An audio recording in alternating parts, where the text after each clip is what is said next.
আসলে মামলা নেওয়ার প্রক্রিয়াটা ডিপেন্ড করে একজন বাদীর উপরে। তো আমরা যখন ভিকটিমকে উদ্ধার করি এবং এটা সুরতহাল শেষে আমরা ভিকটিমকে মর্গে প্রেরণ করি এটা পোস্টমর্টেমের জন্য। পোস্টমর্টেম শেষ করে ভিকটিমের যিনি বাবা তিনি আমাদের কাছে এসে মানে যখন থেকে এজাহারটা দিয়েছেন আমরা তখন থেকে মামলা রুজুর প্রক্রিয়াতে আছি। এখানে আননেসেসারি কোনো ডিলে বা এই ধরনের কোনো বিষয়ের সাথে যুক্ত নেই। আচ্ছা, বাইরে যারা আন্দোলন করছে বা স্লোগান দিচ্ছে, অবস্থান নিচ্ছে, তারা আসলে মানে কি করতে চাচ্ছে বা তাদের উদ্দেশ্যে আপনি কি বলতে চাচ্ছেন? তাদের উদ্দেশ্যে আমার কিছু বলার নেই। মূলত তারা হয়তো বা কোনো একটা ভুল তথ্য পেয়ে থাকতে পারে যে মামলা হয়তো ডিলে হচ্ছে বা অন্য কোনো কিছু থাকতে পারে।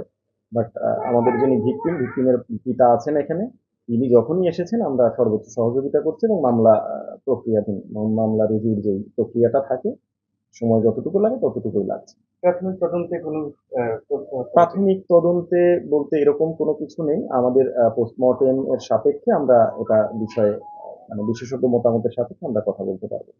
বাইরে যারা স্থানীয় রয়েছেন তারা যদি যে অভিযোগ করছেন যে ৮টা থেকে রাত ১২টা অব্দি সিসিটিভি ফুটেজ নাকি পাওয়া যাচ্ছে না, এমন অভিযোগ কি আসে? এর সত্যতা আসলে যাচাই এই ধরনের বিষয়গুলো তো তদন্ত সাপেক্ষ বিষয়। একজন অভিযোগ করতেই পারে। একজন সাধারণ মানুষ অনেক বিষয়ে অনেক ধরনের অভিযোগ করতে পারে। আমরা অবশ্যই এটা একটা পূর্ণ তদন্ত সাপেক্ষে এই বিষয়ে কথা বলতে পারবো।